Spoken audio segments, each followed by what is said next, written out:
cada vez que se introducen conceptos relevantes en el sistema educativo, y este de las competencias lo es en el ámbito de las enseñanzas españolas desde 2006, desde la LOE, pues viene a considerarse que estos nuevos conceptos actúan a modo de casi comodines, de tal forma que las reformas se van conociendo por conceptos más o menos simbólicos, que de alguna forma lo que hacen es situar una clave representativa, pero muchas veces no práctica, sino retórica del discurso pedagógico, que después verla traducida en las prácticas se hace complejo. Seguro que en sus claustros, en sus centros, esto de evaluar por competencias es tremendamente complejo, por ejemplo, ¿verdad? Y el propio currículum oficial tampoco lo facilita porque aboga por ellas, pero no establece una concreción específica, por ejemplo, vinculándolas a los criterios de evaluación de las enseñanzas o ahora a los estándares de aprendizaje evaluables.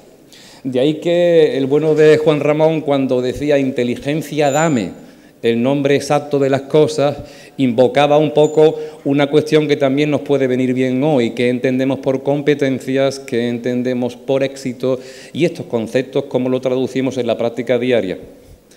Dado que son muchos de ustedes directivos de centros, también se me encomendó que adoptara una cierta perspectiva desde el liderazgo, justo porque tienen esa función en los centros, y si me permiten, intentaré manejar algunas ideas que también vinculen las competencias con el liderazgo.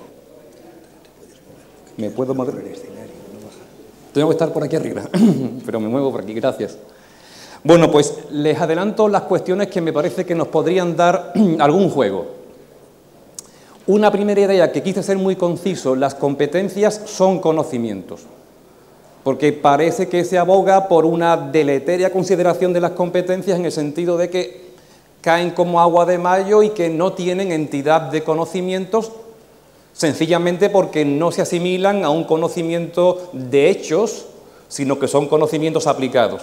La primera clave en este caso podría ser afirmar que las competencias son conocimientos, muy relevantes por otra parte. En segundo lugar, tiene que ver con lo anterior, las competencias son un elemento del currículo. Avelino el sábado les contará despacio esto, yo me limitaré solo a adelantarles algo. Son un elemento del currículo y no son un currículum paralelo. Esto es, no entrenamos las pruebas de PISA porque tienen unas actividades distintas a las que habitualmente trabajamos en el aula, sino que el trabajo del aula pretende la adquisición de un conocimiento relevante que también faculta a los alumnos para asumir problemas complejos en su vida y en las pruebas de PISA, pero no solo en las pruebas de PISA, lógicamente. La tercera idea, y esta les incumbe directamente, la adquisición de las competencias por el alumnado requiere de un liderazgo extendido. Y aquí vamos a hablar no solamente del liderazgo directivo, que es muy importante, sino del liderazgo profesional docente también, y de la simbiosis de ambos, la mutua influencia de ambos. Y en tercer lugar, puesto que hablamos de centros que tienen en la competencia un elemento del currículo, pero también en la competencia un valor de mercado, vamos a ver que si las competencias atribuyen valor añadido al conocimiento, en el sentido de que lo hacen relevante, funcional, práctico, pues también los centros, si aportan valor añadido, y vamos a ver esto cómo se puede traducir en la realidad de un centro docente, también están generando sujetos, personas competentes. Estas cuatro ideas darían para mucho, les aseguro que voy a intentar ser breve e incluso quitar alguna información que está prevista, puesto que dispondrán de ella, y centrarme en lo justo para no acaparar tiempo y para poder introducir algunas claves de las mismas. ¿De acuerdo? Si algo les parece oportuno que lo intercambiemos antes de llegar al final, con toda confianza les agradezco que lo formulen. Vamos a tener un primer acercamiento a los conceptos. Si aquí nos preguntáramos qué es una competencia educativa, tendríamos una gama muy abierta de descripciones. Y igual nos puede ocurrir con el éxito. Cuando antes invocábamos a Juan Ramón, muchas veces estos conceptos pueden ser ambiguos, pueden ser indeterminados, pueden generar confusión.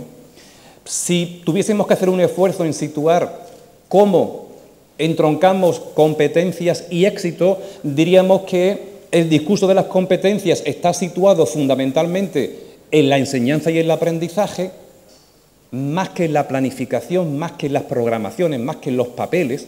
Está situado en lo que ocurre en el aula cada día, en las maneras de las que se vale un docente para desarrollar su práctica profesional, y que el éxito, lógicamente, es la consecuencia directa de esas prácticas en clave de logros que obtienen los alumnos que las reciben. Luego, de alguna manera, una enseñanza y aprendizajes sólidamente fundados y las competencias un marco sólido en cuanto al rango del conocimiento que facilitan, de alguna forma contribuyen directamente al éxito. Éxito que estamos midiendo con pruebas externas, pero que, como comprenderán, se puede medir y se puede evidenciar con muchos otros registros, no solamente esas pruebas externas. También, lógicamente, de los métodos de la didáctica al rendimiento de cuentas. Y aquí los centros privados pues tienen, lógicamente, una herramienta para acreditar su calidad. La cultura de la calidad está hoy presente, toma el relevo casi a la cultura de la diversidad, a la cultura de la evaluación, el control, el rendimiento de cuentas, la información pública de los logros, pues tiene mucho que ver con el éxito desde la perspectiva metodológica primero, didáctica, de generar buenos aprendizajes. Luego, no está divorciado el discurso curricular de las competencias con el discurso de los logros de los que informa el éxito. Vamos a intentar ver qué dirección se recorre de una cuestión curricular a una cuestión de logros, que al cabo también ese currículo, pues, ¿qué es la evaluación? ¿De acuerdo? Las competencias son conocimientos. Y yo, para intentar explicar esto, solamente les mostraría la evolución que va del conocimiento disciplinar, de las matemáticas, de la historia, de la sintaxis, de la operatoria, de los algoritmos, al conocimiento integrado y aplicado. Y creo que este ejemplo nos va a valer. Preguntas que pueden aparecer en cualquier examen que pongamos. ¿Qué es el meridiano? Es un concepto bastante conocido, ¿verdad? ¿Y para qué sirven las longitudes, astronómicamente hablando? Pueden ser preguntas que generalmente formen parte de cualquier prueba que formulemos a los alumnos. Bien. Pensemos en esta otra prueba. Es pequeñita. Dos alumnos, uno que está en Sydney y otro que está en Berlín, en Alemania, se comunican frecuentemente a través de Internet por chat. Estos relojes están marcando la hora del meridiano, la hora en Berlín y la hora en Sydney. Y una pregunta que se formula es, cuando son las 7:30 de la tarde en Sydney, ¿qué hora es en Berlín? ¿Tiene el chico que saber qué es el meridiano? Por supuesto. ¿Requiere algo más para responder a esta cuestión? Y esta es relativamente fácil, figúrense esta otra. Mary y Hans, veo de aquí ya menos, Mary y Hans no pueden chatear porque están, desde las 9 hasta las 4, están en el centro escolar. Y están durmiendo de noche desde las 11:30 hasta las 8 de la mañana. Están durmiendo, están en el centro. La pregunta es, ¿a qué horas podrían chatear sin problemas según sus respectivas horas locales Mar y Hans? Estas son preguntas de PISA en el 2003 en España, que se respondieron muy mal en España, por cierto. Lógicamente, y que si nos pusiéramos aquí a responderla tendríamos algunos problemas, al menos con mis alumnos los tengo en la facultad, quiero decir, y también yo los tenía. ¿Cuántos? Bien, es conocimiento aplicado. Es conocimiento aplicado. Hay que saber qué es un meridiano, está claro. Las estrategias de las que se vale un profesor para enseñar qué es un meridiano pueden ser tan fáciles como memoriza el tema y te preguntaré por él. Y las actividades básicamente son actividades para responder a un concepto cerrado, estático, memorístico, importante. Pero el tipo de actividad que tiene que formular un profesor para que uno llegue a responder esto es un tipo de actividad que involucra muchos elementos, muchos conocimientos, muchas destrezas, muchas habilidades, no solamente las propias de las ciencias sociales. Este tipo de problemas son frecuentes en PISA, son frecuentes en las pruebas de diagnóstico y difícilmente se pueden entrenar. Hay muchos profesores que se bajan de la red pruebas de PISA y a lo mejor un mes antes de las pruebas de PISA, si el centro entra en la muestra o en las pruebas de diagnóstico, pues hacen... Pero esto es difícilmente Se puede entrenar en el sentido de que se puede hacer actividades, pero deberían formar parte más cotidiana del quehacer pedagógico. De ahí que sostengamos que las competencias son conocimientos. Y no son conocimientos que al ministerio de turno o al legislador de turno se le ocurrió incorporar, en el caso de España, en el 2006 en la LOE, sino que existía un marco supranacional que las avalaba. Un primer marco fue el proyecto de SECO, que es el proyecto que sostiene las pruebas PISA. Ese proyecto fue el proyecto que está sosteniendo teóricamente el discurso de las pruebas PISA, definir y seleccionar competencias. Y en nuestro país tuvo una oportunidad estratégica el programa Educación y Formación que surgió en Lisboa, que después en Barcelona en el 2002 se desarrolló y que en el 2010 se manifestó insuficiente en los logros y se pospuso hasta el 20. Este programa tuvo una recomendación, que no le leo, en el 2006, por la que instaba a los países miembros de la Unión Europea a que incorporaran competencias en su currículo. España en ese momento estaba publicando la LOE.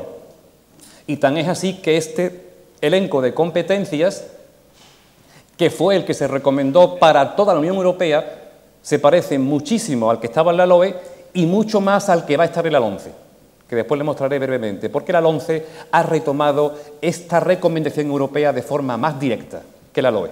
Las mantiene, pero se aproxima más al discurso original de las competencias en el 6. Luego, no es una ocurrencia de un gabinete, sino que es un marco supranacional que establece unas referencias para conseguir una formación relevante a los alumnos cuando acaban los tramos obligatorios, fundamentalmente en España la ESO. Si quieren, la última definición, y esto ya voy rápido, la última definición oficial que tenemos de ella es la que publica el propio Ministerio cuando hace poco pues también promulga el Real Decreto de las enseñanzas de educación primaria.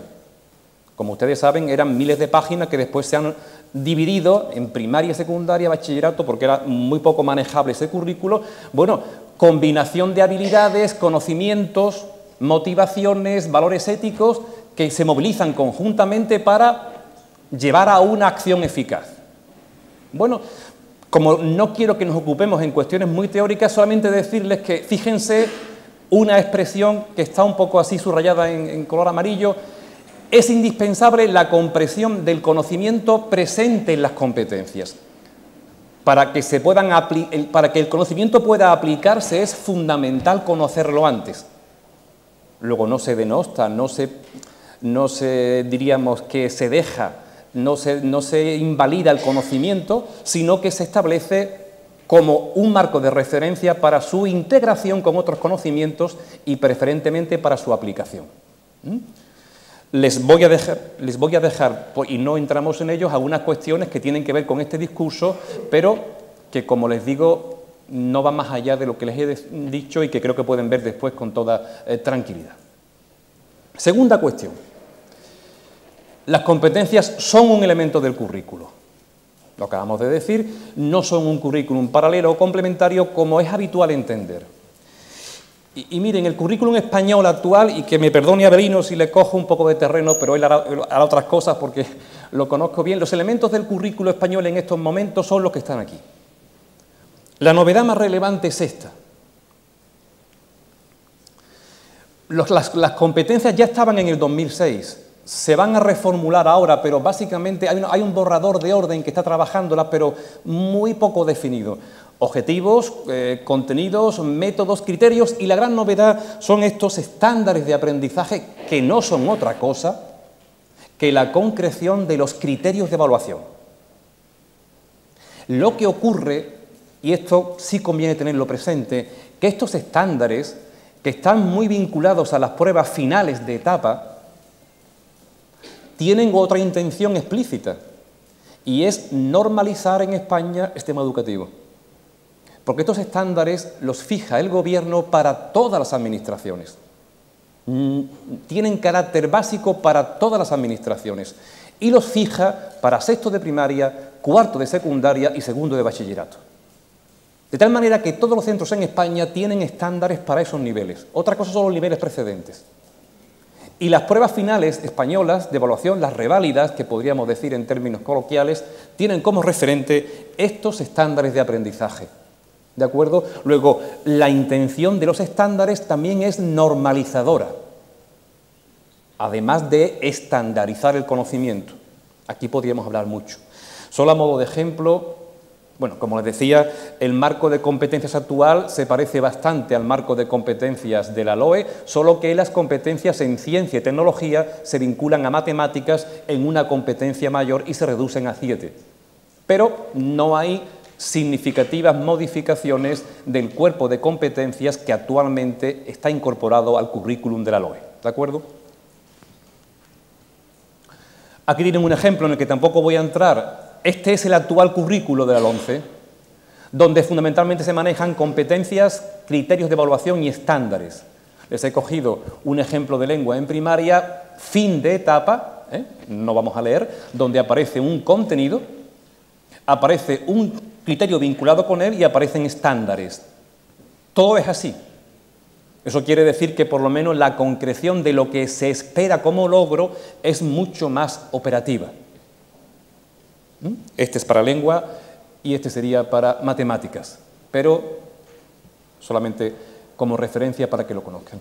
Y fíjense, en esta previsión de la LOMCE trabaja en estos momentos el Gobierno y posiblemente les adelantará Brino algo el sábado, porque hay una disposición adicional nueva de la LOE que incorpora la LOMCE, donde el Ministerio promoverá, de acuerdo con las comunidades autónomas, la adecuada descripción de las relaciones entre competencias, contenidos, criterios de las diferentes enseñanzas. El borrador que hay, sinceramente, no es bastante innovador. ¿Para qué lo voy a ocultar? Porque realmente es una muy genérica descripción y no se aterriza en decir, para esta competencia nos valen estos criterios de esta materia, estos de esta y estos estándares. No, es una genérica, en principio, una genérica descripción de relaciones. Si les decía que son un elemento no paralelo, aquí se emplea mucho esto en ámbitos anglosajones, la preparación para el test. Diríamos que enseñar en competencias no es solamente preparar para una prueba. Suele criticarse este modelo pedagógico en el sentido de que tienen un carácter muy finalista para pruebas, tienen un carácter muy finalista y se pueden entrenar y, lógicamente, no se adquieren con un desarrollo ocasional de actividades que procuren su adquisición. Luego diríamos que no son un currículum ni complementario ni paralelo si de verdad queremos conseguir logros que sean efectivos y que sean de calidad. Tercera clave. Ya esta nos incumbe directamente como directivos. Aquí cada vez se está hablando más en el ámbito, si quieren, teórico, pero creo que importa decirlo, del liderazgo no solamente distribuido, en el sentido de que un equipo directivo distribuye dentro del equipo los roles, las funciones, los cometidos, sino que el liderazgo es una cultura del centro, que se vincula directamente con el desarrollo profesional.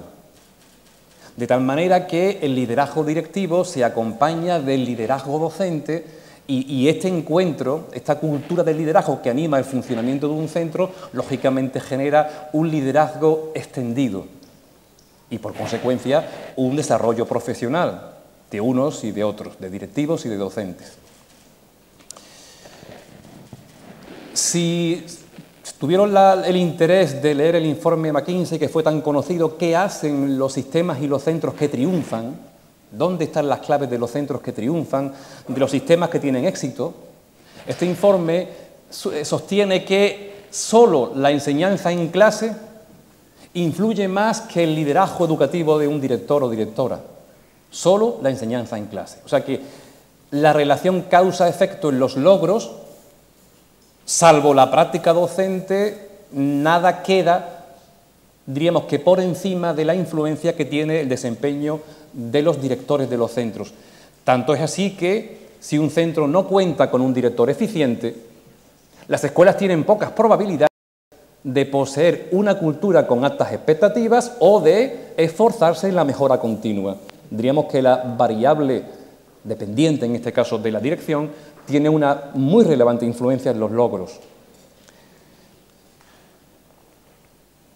Las escuelas pueden ser vulnerables y tal vez tengan experiencia de esto por su experiencia directiva y profesional, cuando un buen director pierde eficiencia con el paso del tiempo o cuando un director influyente abandona el centro que regía y no ha generado un equipo de liderazgo que retome esos modos directivos. Luego, un factor de vulnerabilidad no solamente es el cambio de profesores en un centro, también lo es fundamentalmente el cambio de los directivos que en ese momento rigen el centro. Luego, un factor de vulnerabilidad es el cambio en la dirección cuando un director pierde eficiencia o cuando un director deja de ejercer con un buen desempeño. Luego, estamos evidenciando que la adquisición de competencias también se ve influida por el liderazgo directivo. Yo no me atrevería a preguntarles qué es lo que hacen a diario como directores o directoras, pero fíjense, un informe europeo que se llama Mejorar el liderazgo escolar, que se publicó hace 3-4 años y que anticipa cuáles deben ser las preocupaciones de un directivo en el siglo XXI, dice: las responsabilidades del liderazgo escolar deberían centrarse en las prácticas que tienen más capacidad de mejorar la enseñanza y el aprendizaje. O sea que si hacemos un poco la prueba del algodón e intentamos comprobar en qué ocupamos la jornada del día como directivos, también podríamos ver hasta qué punto lo que nos ocupa y preocupa, qué relación tiene con los procesos de enseñanza y aprendizaje en las aulas. Esto habrán oído hablar del liderazgo educativo, la dirección para la enseñanza, el liderazgo pedagógico, que aparece como una función directiva en la LOE y la LOMCE. Bueno, pues es un poco el marco del que procede ese discurso. Seguro que tampoco podríamos afirmar, y estaríamos de acuerdo, en la limitada capacidad de un director en sus profesores como para generar de ellos un mejor logro. Pero fíjense que este cuadro es interesante. El nivel de influencia, cada estrellita significa pues influencia escasa, moderada, alta. Un director con su liderazgo puede influir relativamente poco en la capacidad de los profesores. Relativamente poco. Puede influir moderadamente en la motivación y el compromiso de un profesor. Moderadamente. Puede animarlo, puede estimularlo. Y puede influir bastante más en las condiciones de trabajo de ese profesor. Sin embargo, las condiciones de trabajo son las que menos influyen, es curioso, ¿verdad?, en el cambio de prácticas de un profesor. Puede estar más cómodo, pero ese factor no es el que más contribuye al cambio de prácticas, sino que es justamente adquirir más capacidad profesional o, en su caso, una motivación y un compromiso reforzados. Estos elementos, lógicamente, consiguen incrementar los logros de los alumnos. Luego, parece que el ámbito de influencia del liderazgo, con la perspectiva de la consecución de mejores logros, está en la motivación y el compromiso de los docentes a los que dirige, porque es el ámbito que moderadamente cae más cerca de su capacidad de influir, y porque otros, como por ejemplo mejorar las condiciones de trabajo, que es una buena variable, sin embargo tiene una correlación pequeña con la mejora de los logros. La motivación, el compromiso, son el ámbito que cae más cerca de la capacidad de influencia directiva y que también tiene una correlación moderada con el cambio de resultados. Esta evidencia a mí me parece que es interesante. Igualmente podríamos decir qué tipo de relación había entre el liderazgo de un centro y lo que obtienen los alumnos como resultado. Bueno, el primer modelo está ya superado. Este modelo dice: un buen director, por ser buen director, genera directamente buenos logros. Es un modelo teórico que ha funcionado muchas veces, pero esa relación causa-efecto está mediada por muchas variables. De ahí el de los efectos mediados. Un buen director puede mediar condiciones organizativas, estructurales, selección de personal, jefatura de personal, estimulación, incentivos, y ese efecto mediado puede repercutir en la mejora de logros. Tampoco son frecuentes los efectos inversos, y es que el director está a resultas de los logros que el centro obtiene. Un centro con buenos logros, un centro con una calidad reconocida, genera una práctica directiva consonante. Se ha investigado, pero este es un modelo escasamente relevante y escasamente presente. Y sí, justo con el mediado, el de efectos recíprocos. Un buen director puede influir en los logros y, a su vez, los logros de un centro pueden reforzar las pautas directivas. Y esta sinergia directiva docente tiene mucho que ver con la cultura del liderazgo como propia de un centro. Luego diríamos que la relación entre el liderazgo y el rendimiento de los alumnos tiene mucho que ver con la capacidad de mediar de un director y con la empatía, si quieren, con la sinergia entre liderazgo directivo y liderazgo profesional docente. ¿De acuerdo? Miren, aquí tienen funciones que un directivo de un centro debería asumir con mucha normalidad y que en nuestro país no son frecuentes. Por ejemplo, algo más. La categoría es apoyar, evaluar y desarrollar la calidad docente.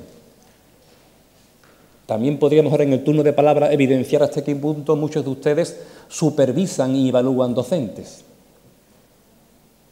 O los eligen, o los seleccionan, o apoyan su desarrollo profesional. En Holanda, todas las aulas de centro suelen tener una mesa del director y el director, sin avisar, entra habitualmente en las clases. Y los alumnos saben que de vez en cuando entra el director y no les extraña, porque forma parte de su identidad, de su cultura. Y el director se pasa el día entero en la clase.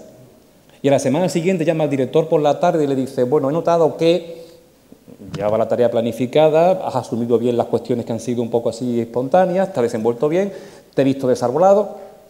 Y ese director distribuye, hay un sueldo fijo para cada docente y complementos que se derivan del informe del director.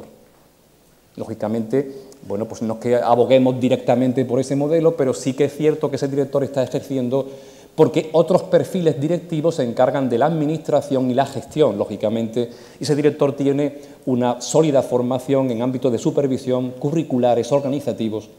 Bueno, pues el apoyo, la evaluación y el desarrollo de la calidad docente vienen a ser funciones que este informe europeo, Mejorar el liderazgo escolar, anticipa para el siglo XXI en los directivos de centros.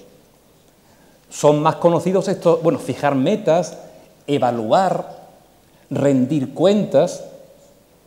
Fíjense que este informe habla de establecer estándares externos para que los profesores puedan involucrarse en su consecución. Estándares negociados, en este caso con la dirección, no solamente estándares curriculares, estándares del propio centro. Y también son frecuentes estas funciones más conocidas ya. La administración financiera, la gestión de los recursos humanos, son funciones más conocidas, o incluso el liderazgo fuera de los límites de la escuela. Los directivos también tienen que desenvolverse pues, coordinando instituciones del entorno, ofreciendo oportunidades educativas del centro con su entorno, ejerciendo un liderazgo fuera de la escuela. Son funciones que se advierten como relevantes para la dirección europea en este momento, vamos a decir, histórico. Déjenme que avance porque estoy viendo que se nos viene encima de la hora y fíjense esta otra cuestión. El efecto en los logros de un buen desempeño docente.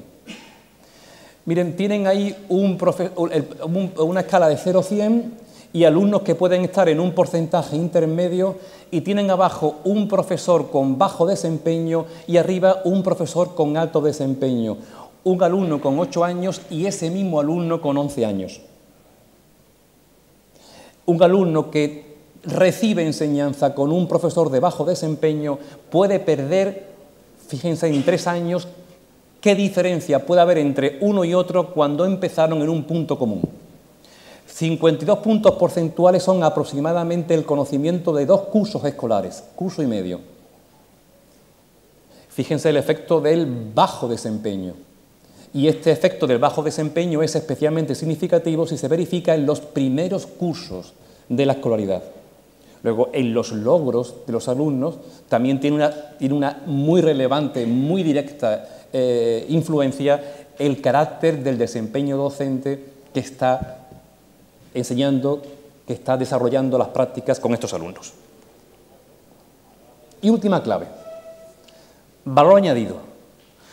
Este concepto de valor añadido seguro que lo manejan, seguro que lo conocen.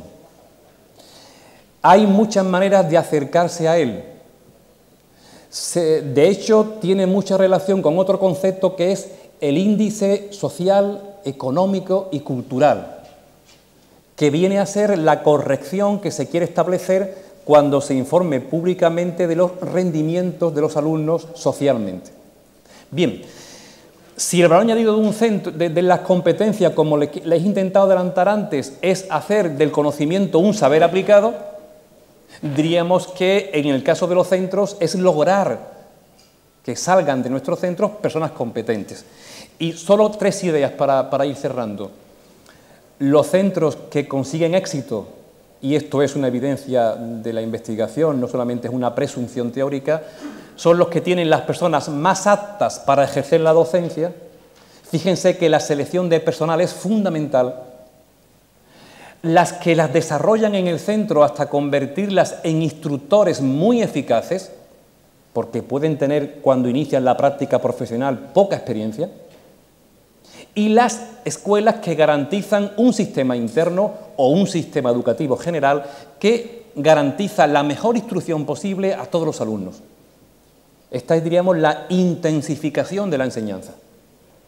Bueno, estas claves, en términos de valor añadido, vamos a diferenciar, y en sus centros creo que esto se puede apreciar muy bien, vamos a diferenciar entre rendimiento, y entendamos por rendimiento el producto final que informa del logro alcanzado, un producto final cerrado, el porcentaje de alumnos que superan todas las materias en sexto de primaria, al acabar el curso 13-14, el 80%, ese es el rendimiento del centro.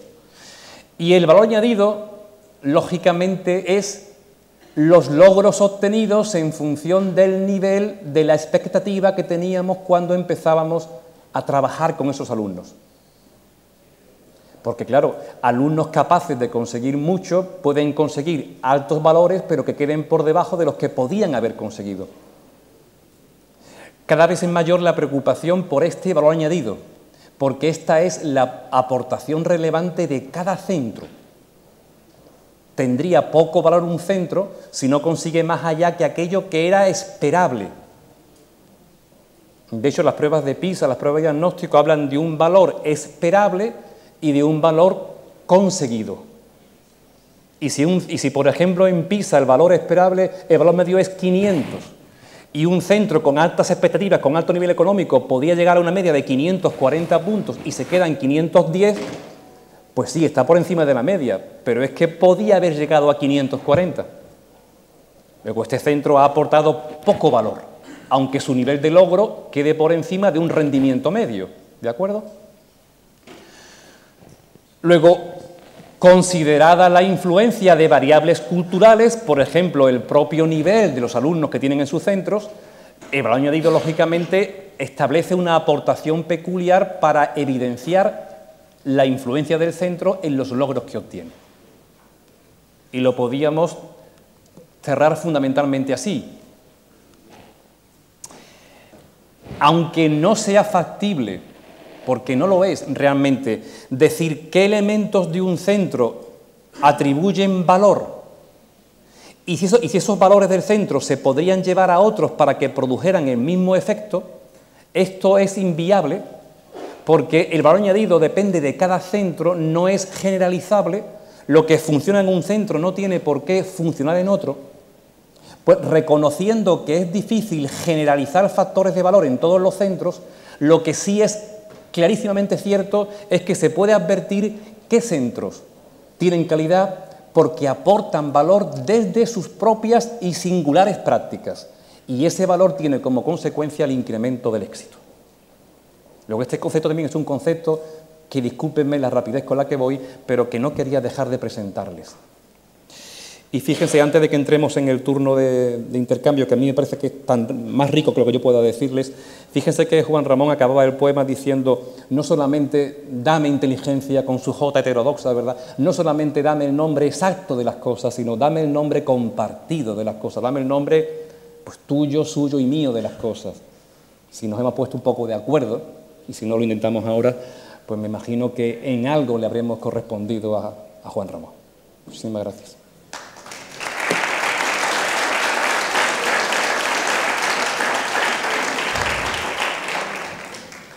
Sí les agradecería que intercambiáramos alguna opinión, ¿verdad? Aunque sea así precipitada, desde su experiencia, si algo les ha quedado poco desarrollado, si hemos ido muy rápido, si algo creen que vale la pena que profundicemos un poco más, y lo que modestamente pueda, pues totalmente dispuesto.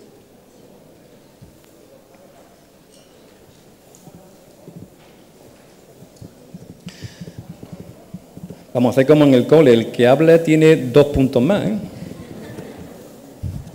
Un positivo. Venga, ¿alguna pregunta? Seguro que tienen alguna.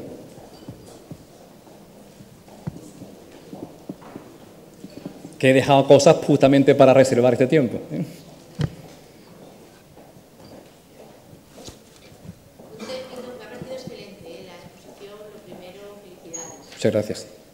Después, me ha gustado mucho el concepto de valor añadido, como tal valor añadido, separarlo de lo que es rendimiento, donde tratando de aplicarlo a nuestro centro, me ha parecido lo más difícil es cómo establecer ese valor añadido. Gracias. ¿Cómo establecer ese valor añadido? Si depende, por un lado, de las condiciones socioculturales, económicas del entorno en el que se mueve, y por otro lado, de las propias peculiaridades del centro, cuál es su ideología, su misión-visión, cuáles son las condiciones sobre las que va a trabajar, su plan estratégico. Me pregunto, ¿cómo podemos establecer y saber dónde quiero que lleguen mis alumnos para medirlo cuantitativamente y saber, porque claro, de teoría es muy fácil, quiero que sepan más inglés, por poner un caso, más inglés, pero bueno, ¿qué? Entonces es muy difícil marcar unos indicadores concretos que no se limiten a preparación de test, la triple T, sino para saber cómo podemos marcar esos objetivos. Gracias. No sé cómo se llama. María del Mar. María del Mar, encantado de saludarlo. El valor añadido es un concepto que, para evidenciarlo, generalmente requiere de pruebas de grandes muestras, desde lógicas externas. Otra cosa es desde lógicas internas, porque un centro puede ir evidenciando cuál ha sido el progreso en sus logros, en algunas materias, en alguna disciplina. De forma genuina, este concepto es un concepto estadístico y conviene entenderlo bien, porque generalmente se ha entendido que es un concepto que se vincula con la procedencia socioeconómica media o media-baja y que el centro aporta valor porque corrige esa desventaja y permite y compensa. Cierto, pero es que es igualmente valor añadido aquella aportación que hace un centro que tiene una procedencia media o media-alta que predice buenos logros muy por encima de los medios y que el centro puede llegar a logros por encima de los medios, pero no llega a los que previsiblemente debían ser consonantes con sus expectativas. ¿Cómo se mide esto? Esto ya requiere de aplicaciones experimentales. Quiero decir, si se manejan muestras de, hablemos, 800.000 alumnos con 15 años, se le pasa a las familias un cuestionario, como hace PISA, se les pregunta cuántos libros tienes en casa, en qué trabaja tu padre, en qué trabaja tu madre, cuánto tiempo dedicas a Internet, cuántos libros compras. Ese instrumento de cuestionario genera un índice socioeconómico y cultural, que se construye un valor de 0, -1 más 1, no voy a entrar en esa. Ese índice tiene una correlación, porque después se ve qué calificaciones obtienen en estas pruebas los chicos según ese índice. Y se advierte que a un índice económico tal le deben corresponder en PISA 580, 590 puntos. Luego, para un centro cuyos alumnos tienen ese índice económico medio, se hace un valor esperable estadístico 580 puntos. Si el centro, cuando hace PISA u otra prueba, no tiene por qué ser PISA, no llega a 580, el valor conseguido se queda lejos del valor esperable y se dice el centro no aporta valor. Hay un gradiente, son más o menos 20 puntos en los que no se considera significativa la influencia del centro, es neutra. Pero ya hay unos términos estadísticos donde se puede advertir que un centro aporta valor o resta valor. Y ojo, y un centro comparado con los del entorno, con lo de su propio índice. Este centro, que tiene este índice económico, se quedan muy por debajo de otros centros que con el mismo índice económico obtienen más rendimientos. Esto es lo que va a hacer España si la ley sigue adelante cuando se hagan las evaluaciones de reválida. Se va a decir centros, índice económico y logros. Pero se va a evidenciar que centros con el mismo índice obtienen distintos logros. Pero actualmente este índice se utiliza, por ejemplo, en las pruebas diagnósticas en Andalucía. Sí, aquí sí. Presentan los resultados, te dan un índice sociocultural y te dan un valor añadido basado en el concepto que usted habla. Sin embargo, yo lo que he querido entender, o ya le digo, he querido entender que estamos hablando de algo más, pero puramente estadístico y basado no exclusivamente en un contexto sociocultural, que es lo que hace o muestra los resultados que hacemos nosotros. Claro, por eso le hablaba de que hay una perspectiva externa y que la perspectiva interna es menos rigurosa experimentalmente, pero igualmente visible desde los antecedentes que el centro registra de sus logros. Cuando un centro, por ejemplo, habrá hecho la evaluación en diciembre o la hace en marzo trimestral, seguro que va comparando cuál es la evolución que van teniendo de los últimos cursos, qué diferencia hay entre un curso y otro, hasta qué punto hay diferencias o no de un profesor a otro. En la medida en que un centro advierte con sus registros, pues también evidente puede evidenciar. Es más, imagínese que un centro se formula en su proyecto educativo de este año incrementar en un 10% el grupo de alumnos que alcanzan el nivel 6 de las pruebas de diagnóstico, por ejemplo, o que aprueban primaria con todas las materias pendientes. Y se formula como objetivo incrementar en un porcentaje determinado el número de chicos, de alumnas que superan la primaria con todas aprobadas en lugar de con una pendiente, digámoslo así, improvisando. Esos indicadores internos son los que le funcionan al centro con eficacia. Otra cosa es que en términos rigurosos no son medibles como los otros, pero son consonantes, porque un centro que obtiene esa evidencia externa para una prueba externa puede generar como propuesta de mejora interna la de incrementar los logros o de incrementar. Luego, el valor añadido es un concepto estadístico que tiene un pequeño correlato interno en la medida que un centro va registrando los antecedentes con los que cuenta y también las características de los alumnos que tiene cada año, porque son importantes y pueden ser distintas también. Pero en sentido genuino es un concepto de orden estadístico y lo he presentado porque con las pruebas de evaluación que se van a formular con las reválidas, no olviden que este curso ya habrá pruebas, creo que sí, en tercero de primaria, no con el carácter de reválida, pero van a evaluar competencias y van a ser en todo el Estado, no van a ser públicos resultados, pero sí lo serán en sexto. Estos conceptos que aquí estamos viendo ahora en sexto van a ser habituales si se publican, como se dice, de hecho el artículo lo dicen claramente, se publicarán con una corrección que es el índice económico y el valor que aporta el centro. Luego, este discurso en principio puede ser interno, digamos más doméstico, más de andar por casa y más relevante en clave de comparación estadística. Nada, nos quedan 5 minutillos.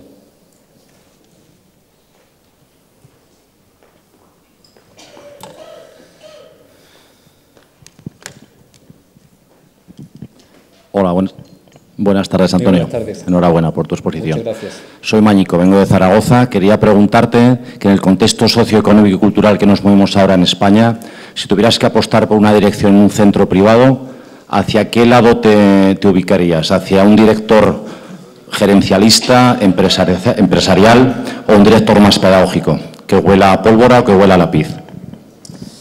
Si fuera posible,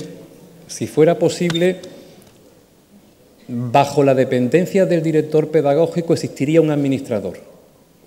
Si fuera posible, quiero decir, una persona, un profesional que tuviese la responsabilidad de la administración y la gestión de recursos del centro, bajo la dependencia del director pedagógico y compartiendo la selección del personal. Yo apostaría, de hecho, es el modelo escandinavo fundamentalmente. Existe un perfil profesional en clave de gerente, si quieren, que consigue recursos, que hace ofertas de empleo, que consigue proveedores, y un director cuya formación y cuyo ejercicio está directamente relacionado con el control de lo que acontece en el aula, con la práctica docente, con la coordinación, con la evaluación, la supervisión, la información a los padres, la tutoría, la orientación. Si fuera posible, yo apostaría por un director. Si no fuera posible, apostaría en ese perfil directivo por acentuar las competencias docentes y tener, lógicamente, también formación un poco más abierta en ámbitos como la gestión administrativa, la gestión de personal, porque hay una experiencia en Cataluña, no sé si la conocen, los que procedan, que bueno, por aquí no es de todo conocida, que es el de personal directivo profesional docente en el ámbito de la red pública, pero cada vez con modelos más de gerencia privada, que de alguna forma también pretende eso, dar una sólida formación pedagógica, pero tampoco olvidar que pueda gestionar las plantillas del centro.